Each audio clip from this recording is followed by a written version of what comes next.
la naturopathie appliquée à l'animal. Et c'est la première fois que je présente cet exposé-là, du fait que les années précédentes, je parlais essentiellement d'éthologie pure, celle de science du comportement. L'éthologie donc fait partie de la naturopathie de façon intégrale, puisque l'éthologie permet d'observer l'individu, le patient, dans son environnement familier. Alors moi j'interviens aussi bien avec l'animal humain qu'avec les animaux non humains. Et je visite donc mes patients à leur domicile, bien que je les reçoive également en cabinet. Et concernant l'animal, je me rends évidemment sur les lieux de l'animal. Donc j'interviens aussi bien chez les particuliers qu'en parc zoologique ou en élevage et centre équestre. Excusez-moi. Ouais, ça serait bien qu'on puisse fermer la porte parce que le brouhaha, ça nous insupportable. Tu parles pas assez fort. Quelqu'un le ferme. Donc, merci. Une fois qu'on a observé l'individu, à ce moment-là, on va faire un bilan comportemental, bilan psychologique concernant l'humain et bilan énergétique qui concerne l'humain et l'animal. Des thérapies peuvent être proposées selon le trouble qui est observé. Le rééquilibrage du régime alimentaire, la possibilité d'agrémenter le régime alimentaire de phytothérapie selon, toujours pareil, la pathologie concernée, et puis des propositions donc, de techniques manuelles de détente pour soutenir l'organisme de manière à faire face en période d'épidémie, en période de stress, d'événements traumatiques et tout ce qui pourrait perturber le bon fonctionnement en fait, de l'organisme. Donc la naturopathie a pour but de soutenir l'organisme tout au long de la vie de l'individu, quoi qu'il arrive. Alors soit c'est juste une rencontre de temps en temps en général au changement de saison pour booster un petit peu le corps, ou alors lors de situations plus ou moins difficiles à traverser. Donc l'éthologie doit répondre à 4 grandes questions qui sont donc comment, à quel moment ce comportement s'est manifesté chez cet individu-là, à quoi correspond ce comportement au niveau de l'espèce, est-ce que c'est un comportement normal pour cette espèce-là, quels sont les stimuli déclencheurs de ce comportement et quelle est la fonction, c'est-à-dire quelle est sa valeur de survie. Pour revenir donc au début donc, de l'exposé, le fait que je marche a comme valeur de survie le fait de descendre mes hormones de stress pour retrouver un niveau constant au niveau émotionnel. Donc l'observation clinique, là c'est une jument. Donc, j'avais été sollicitée par donc, la propriétaire de la jument. C'est une jument qui était très âgée et qui avait, si vous voyez, au niveau des postérieurs, tendance à avoir des œdèmes.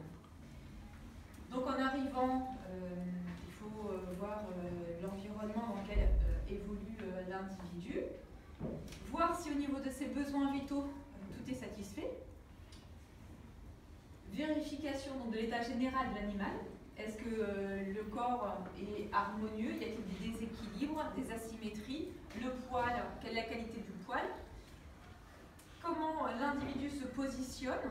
Est-ce que la position est normale pour cette espèce ou est-ce qu'il y a voilà, quelque chose qui semble anormal? Par exemple, le basculement du corps vers l'avant, vers l'arrière, des douleurs au niveau des membres.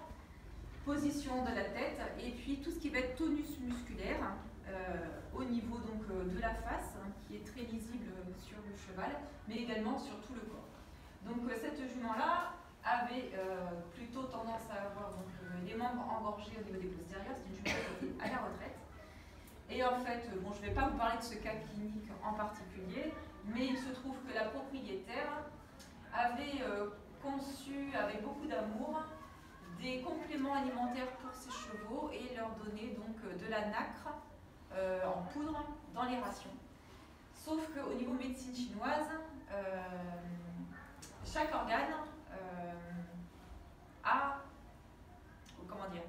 signale des troubles particuliers.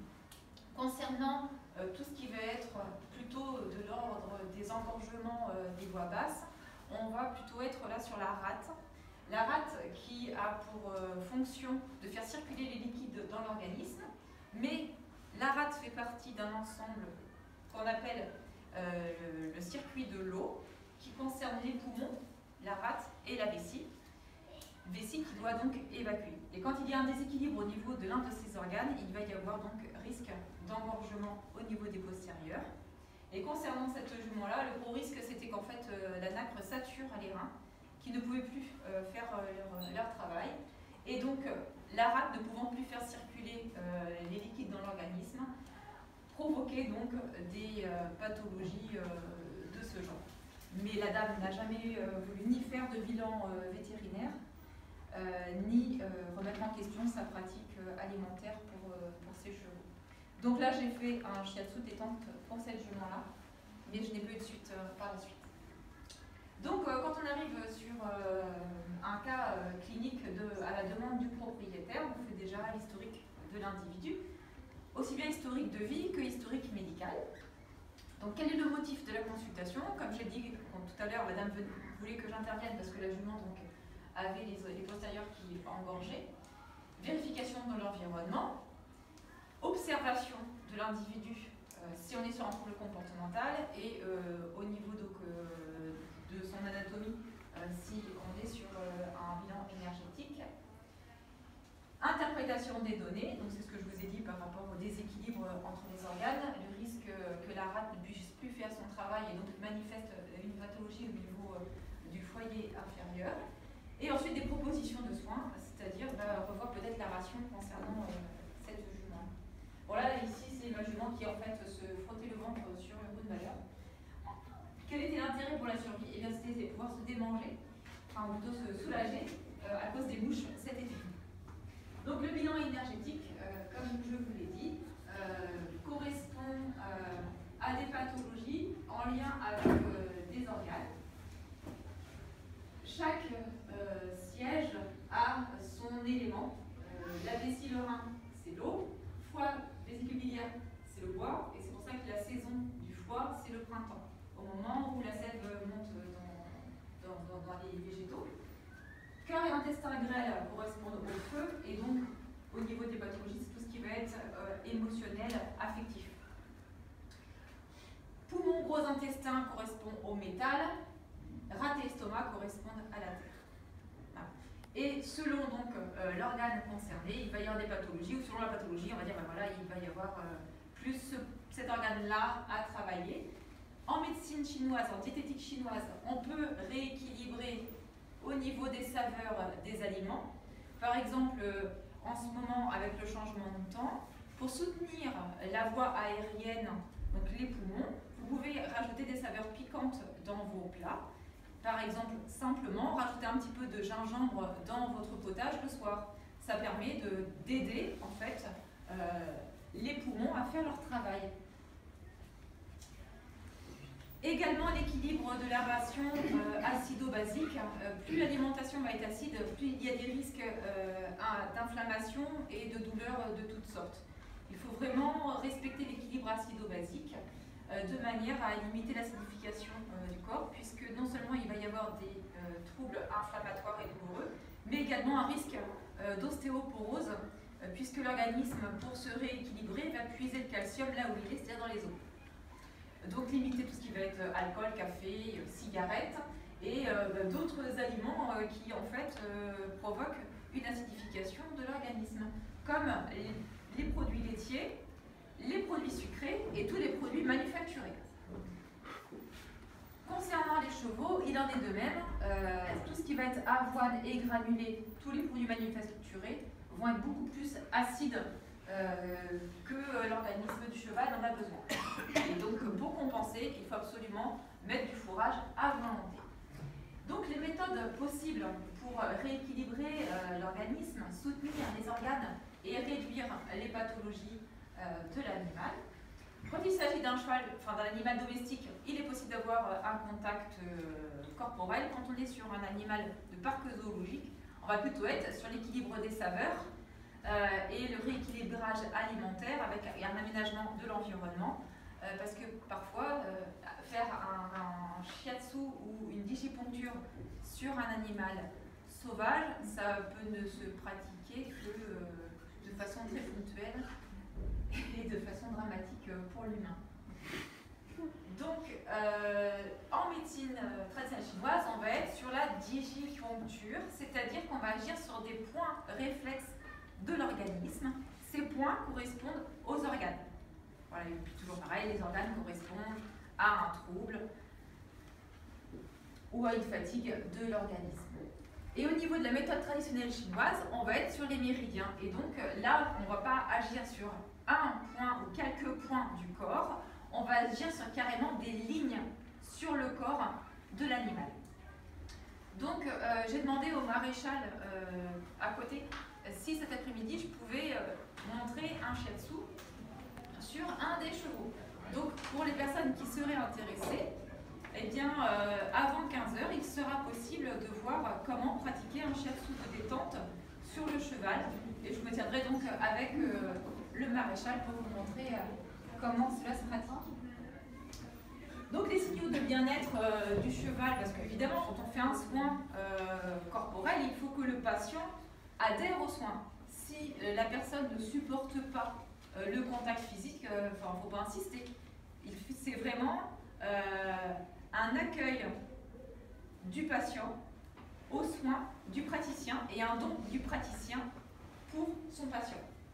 Donc différents signes informent de l'adhésion du patient. Concernant le cheval, on va avoir descente de la tête, relâchement du corps, bâillement, le cheval qui souffle pour vraiment évacuer la tension, on peut avoir des grondements des intestins, des flatulences, le cheval qui s'arque pour accompagner le mouvement de la main, et toutes sortes de signaux qui informent que l'animal est vraiment en lien avec le donneur de soins.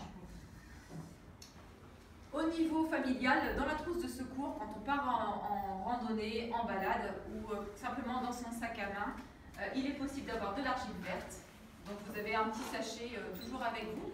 L'argile verte, d'abord, permet de rééquilibrer l'organisme au niveau acido-basique et apporte énormément de nutriments et d'oligo-éléments. Donc c'est un plus et il n'y a pas de contre-indication, il n'y a pas non plus de risque de pathologie par surdose.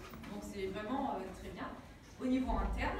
Et au niveau externe, c'est à mettre dès que nous avons une contusion ou même une plaie. Voilà, une plaie, on passe de l'eau dessus pour rincer et dessus on met la poudre d'argile pour permettre à l'organisme de récupérer plus rapidement. Le titri également, mais là après il faut vraiment voir au niveau médical si la personne a la possibilité de l'absorber puisqu'il y a quand même des risques allergiques avec les huiles essentielles. Entre autres le titri, des risques d'allergie aux terpinènes, donc tout ce qui va être en lien avec le pain. Le titri permet donc de lutter contre les mycoses, les virus, les bactéries. Et il s'utilise aussi bien de façon orale que de façon externe. C'est vraiment l'élément indispensable d'une trousse à pharmacie, pour l'humain en tout cas. Et également, quand nous avons une contusion, il est possible de mettre du titri dessus pour faciliter la circulation sanguine et limiter l'hématome. Rescue 39, élixir floral. Alors moi je ne suis pas vraiment pro élixir floraux. La formation en phytothérapie que j'avais faite n'encourageait pas franchement les élixirs floraux. Certaines pharmacies de même ne sont pas pro élixirs floraux, puisqu'en fait c'est un même support que les infusions. Mais au niveau de la faune sauvage, moi j'interviens également au niveau de la faune sauvage. Nous avons testé le Rescue 39 dans un centre qui recueille les martinets. Tous les jeunes martinets tombés du nid, les martinets blessés. Et la personne qui gère le centre intervient également donc, en Israël, parce que les martinets sont migrateurs. Donc elle intervient également en Israël et dans un pays, une clinique vétérinaire en Autriche. Et quand le martinet est recueilli, en donnant une goutte de rescue donc, toutes les 4 heures, ça permet de réduire considérablement le stress de ces oiseaux hyper fragiles, puisque jamais en contact avec l'humain normalement. Leur vie est dans les airs, ils ne se posent jamais, ils sont donc sensibles à nos germes, et en plus, être en captivité pour un martinet, mais c'est l'horreur. La contention pour le martinet est quelque chose de très difficile à gérer, donc le Rescue 39 peut permettre d'accepter les soins et de mieux vivre l'hospitalisation. Et concernant les chevaux stressés, les personnes stressées peuvent diffuser dans l'atmosphère de l'huile essentielle de mandarine. Également, ça a été testé donc, dans une écurie où les chevaux étaient plutôt agressifs, sur la défensive et en stress. Ils ont essayé plusieurs huiles essentielles réputées être relaxantes et en fait, celle qui remporte la palme de la détente, c'est l'huile essentielle de mandarine qui apaise vraiment tous les chevaux, contrairement à la lavande et à la lycée citronnée. Donc, concernant les cas cliniques, comme je vous ai dit, concernant la faune sauvage, le Rescue 39 peut aider. Quand on récupère un animal sauvage, déjà il faut respecter la loi, c'est-à-dire qu'on a le droit d'intervenir pour sauver l'individu, par contre on n'a aucunement le droit de le détenir. Alors je dis ça parce que régulièrement j'ai des appels de gens qui m'appellent en me disant ça fait 8 jours que j'ai un oiseau qui a une aile cassée, ça fait 1 mois que j'ai récupéré un bébé goéland, je pars en vacances, qu'est-ce que j'en fais? C'est totalement illégal, totalement interdit et en plus il fallait carrément donner un coup de pelle à l'animal avant de le récupérer parce que ça ne le condamnait que de le garder. Déjà une fracture d'un animal sauvage se calcifie très vite, en quelques jours, donc même au bout de 8 jours, il est peu probable d'arriver à soigner une aile cassée. Et concernant les juvéniles, si l'humain s'en charge de façon familière comme un animal domestique, le risque c'est qu'il y ait une empreinte qui se fasse entre cet individu et l'humain et qu'après on n'ait plus d'animal sauvage et qu'il soit totalement incapable de s'en sortir dans la nature. Donc ne pas manipuler, mettre dans un carton sur un support souple pour le confort de l'animal, dans un carton avec des trous pour qu'il puisse respirer bien sûr, jamais d'oiseaux dans les cages parce que dans une cage un animal sauvage va chercher à se débattre et les plumes cassées ne tombent pas pour repousser. Les plumes des oiseaux tombent à des périodes bien précises de l'année, uniquement au moment de la mue. Et avec des plumes cassées, l'oiseau ne peut plus aussi bien voler. Quand il s'agit d'un oiseau de proie, pour chasser, il va être très handicapé. S'il est lui-même proie, il va pouvoir moins diriger son vol et donc sera davantage en risque d'être consommé par son prédateur. Donc attention aux plumes, mettre dans un carton, à la limite une varicanelle, une caisse de transport, mais jamais de cage. Au calme, avec une température de 25 à 30 degrés, car faune sauvage et NAC chutent très vite en hypothermie. Donc pour conserver la température de l'organisme, il faut conserver une température ambiante relativement chaude, quitte à mettre des bouteilles d'eau chaude dessous la couette pour qu'ils aient une chaleur, en tout cas par les pattes. Attention à ne pas y brûler aussi non plus. Il faut arriver à bien gérer la température. Et puis appeler la EPO ou m'appeler pour le 44 de manière à ce que je vous transfère vers des partenaires qui relieront les soins ou directement amener l'animal en centre de soins. Donc là, c'est un petit renard récupéré le soir du 14 juillet qui a été transféré au refuge de l'Arche à Château-Gontier. Concernant le rescue, concernant tout ce qui va être donné à l'oiseau, j'ai mis la photo au-dessus pour indiquer qu'il ne faut jamais forcer un oiseau. Il faut lui proposer sur le côté du bec tout ce qui va être liquide et alimentaire, du fait que la trachée de l'oiseau est au milieu de la langue, et donc tout forçage peut provoquer une fausse route. Et des fausses routes, il y en a aussi en hospitalisation vétérinaire, donc on propose, on ne force pas. L'œsophage est derrière. De même, on ne touche jamais le bout du bec de l'oiseau, puisque le bout du bec se casse comme du fer. Voilà des soins donc, possibles quand on n'est pas vétérinaire et en attente que l'animal soit pris en charge. Consultation donc pour un cheval de propriétaire évoluant en club. C'est un cheval donc, bon c'est pas lui, hein. Là la photo est prise sur internet. Le cheval tiqué à l'air et en plus présenter des cas de colique. Donc là moi j'interviens dans ces cas-là avec le vétérinaire. Et le vétérinaire, quand le propriétaire m'a dit bah oui voilà le cheval se remet à tiquer, au moment où arrivait le foin, c'est-à-dire qu'à chaque fois que le foin arrive, c'est-à-dire matin, midi et soir, le cheval se met à tiquer. Et là, le vétérinaire dit bon, bah, il va falloir remettre le collier anti-tique de manière à ce qu'il n'avale pas d'air parce qu'après il y a des coliques. Et là, moi je me suis entendue avec le vétérinaire pour dire mais que c'était carrément barbare parce qu'on ne résolvait pas le problème du trouble alimentaire, du trouble comportemental. À l'inverse, on contraignait encore plus l'animal et donc on risquait encore plus provoquer de mal-être et de troubles chez lui.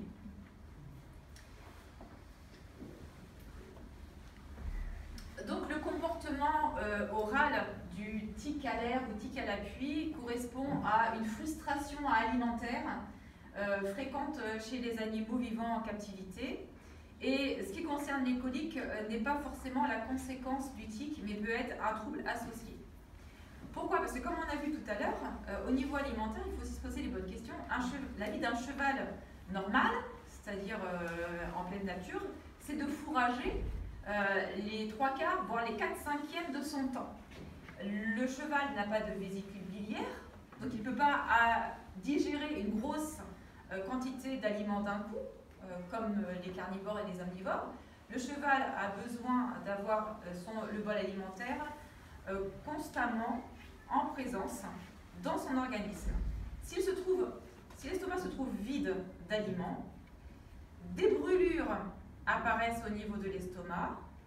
L'animal en captivité va chercher une issue pour limiter ses douleurs et c'est à ce moment-là qu'il va chercher à compenser de différentes façons et peut donc compenser en tiquant à l'air.